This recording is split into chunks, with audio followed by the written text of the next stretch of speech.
Hello mga ka-toys ko, for today's video ay recognition, third quarter recognition ng aking mga kids. Nauna po si Bunso, tapos sumunod po si Kuya Clay ngayon mga kacharis ko. Kaya ito yung aming ganap na nakakapagod at saka sobrang aksaya ng pamasahe mga kacharis ko.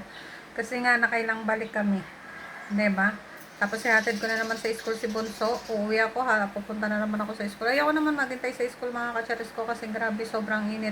At ayoko din naman mag-stay sa kanilang waiting area mga kacharis ko.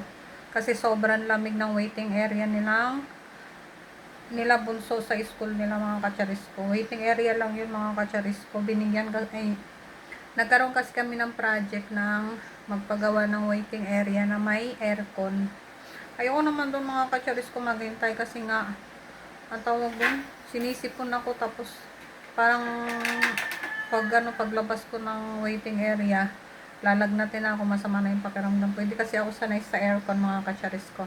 Sila Bunso kasi at saka si Kuya Clenny sanay yan sa aircon kasi simula nag-school sila private, kaya naman maka-aircon sila mga kacharis ko. Ito nga pala yung ating ganap for today's video. With honors, Rocket Lynn Philip, Kisha Summer,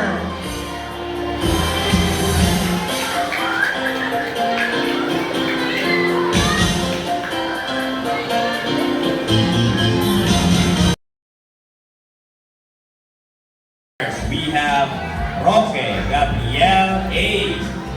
With honors. Tingin sa camera. 1, 2.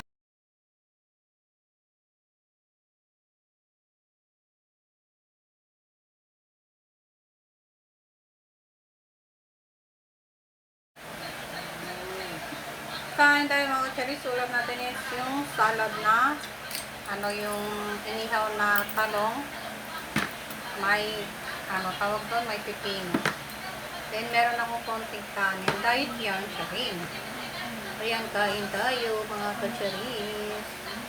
Lami ang ating ulam. Itong nasa top ko is yung ginataang banana leaves.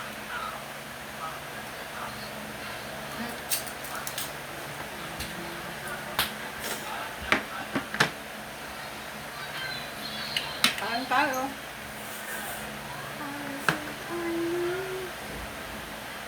Mag-ibak-play niya. Ibak-play niya.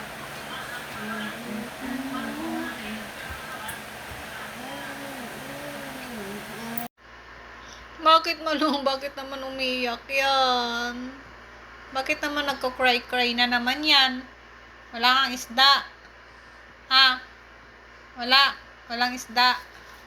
Bakit na naman nagko-cry-cry ang bebe namin? Ha?